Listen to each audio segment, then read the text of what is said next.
நம்ம நாட்டு ஸ்டைலில் கட்லெட் செய்யலாமா?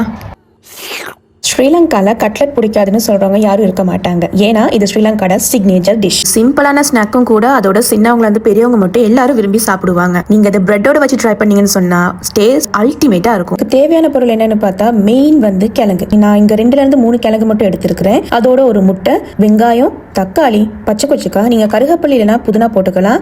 மெயினான ஒரு சாமான் தேவை, அதுதான் செமன். இங்க நான் செமன் மென்ஷன் பண்றது வேற ஒன்றும் இல்லை, டின் ஃபிஷ். ஒரு சிலருக்கு வந்து டின் ஃபிஷ் அலர்ஜிக்கா இருக்கலாம். அப்படி இருக்கிறவங்க வந்து சிக்கனை வச்சு போட்டுக்கலாம், இல்லைனா ஃபிஷ்ஷை வச்சு போட்டுக்கலாம், இல்லைனா முட்டை கூட வச்சு நீங்க பீஸா வெட்டி அதில் சேர்த்துக்கொள்ளலாம். ஸ்ரீலங்கா பொறுத்த மட்டும் நாங்கள் கட்லெட் செய்யறோம் அப்படின்னு சொன்னா மெயின் வந்து டின் ஃபிஷ் தான். அது ரொம்ப டேஸ்டா இருக்கும். கண்ணுக்கு இமை போலன்னு சொல்ற மாதிரி கட்லெட்டுக்கு டின் ஃபிஷ். ஓகே, இப்போ ப்ராசஸ் பார்ப்போம். என்ன செய்யணும் அப்படின்னு சொன்னா, நீங்க வந்து கிழங்கு நல்லா வேக வச்சுக்கணும். அதை நல்லா வேக வச்சு மசிச்சு எடுத்துக்கணும். அதுக்கப்புறமா நீங்க டின் ஃபிஷ்ல தேவையான அளவு நீங்க டின் ஃபிஷ் துண்டு எடுத்துக்கலாம். நான் இங்க 2-3 துண்டு தான் எடுத்துருக்கேன். அதோட வெட்டின பச்சை கொச்சிக்காய், வெங்காயம், தக்காளி, புதினா, இது அவ்வளத்தையும் போட்டு தேவையான அளவு உப்பு, மஞ்சள், அதுக்கப்புறம் கொஞ்சம் காரத்துக்கு வந்து நீங்க பெப்பர் சேர்த்துக்கலாம். அதோட கொச்சிக்காய் தூளும் சேர்த்து நான் வந்து நல்லா அதை மேஷ் பண்ணிக்கிறேன். இதுல வந்து நான் அளவு எதுவுமே எடுக்கல. உங்களுக்கு வந்து நான் இதை வந்து அக்யூரேட்டான அளவுல சொல்லணும் அப்படின்னு சொன்னா, நீங்க பாவிக்கிற டீஸ்பூன்ல 1/2 டீஸ்பூன் சேர்த்துக்கலாம். எல்லாத்துலயுமே 1/2 டீஸ்பூன் சேர்த்துக்கலாம். காரத்துக்கு ஏற்ற மாதிரி நீங்க பெப்பரை வந்து கூடுதலா சேர்த்துக்கலாம். ஏன்னா நீங்க பெப்பர் கூட போடுற நேரம் அதோட டேஸ்ட் இன்னும் கொஞ்சம் கூடும். தேவையான எல்லா பொருளையும் சேர்த்ததுக்கு அப்புறம் மிக்சிங்ல தான் இதுல மெயின் பார்ட்டே இருக்குது.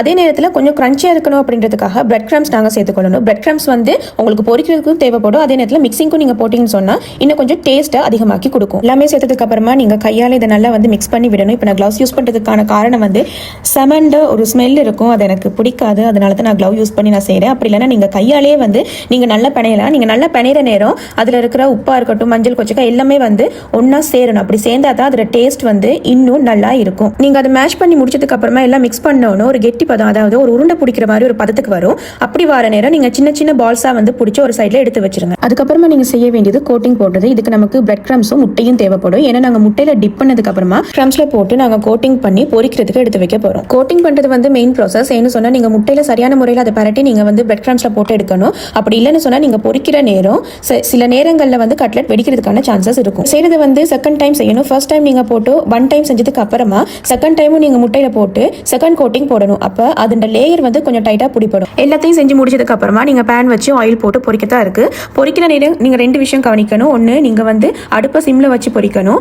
அதே நேரத்தில் நீங்க ஆயில வந்து ஃபுல்லாவே, அதாவது கட்லெட் டிப் ஆகிற மட்டும் நீங்க ஆயில் போட்டீங்க அப்படின்னு சொன்னா கட்லெட் வெடிக்காம வரும். ரொம்ப கவனமா நீங்க அதை பொரிச்சு எடுக்கணும். இப்போ என்ன கடைசி ப்ராசஸ் தான். நீங்க இது கவனமா கோல்டன் ப்ரௌன் வர காட்டிலும் பொரிச்சு எடுத்து சாப்பிடதான் இருக்கு. நீங்க செஞ்சு பார்த்துட்டு டேஸ்ட் எப்படி இருக்குன்னு சொல்லி கமெண்ட்ல சொல்லுங்க. Thank you so much for watching. Bye bye.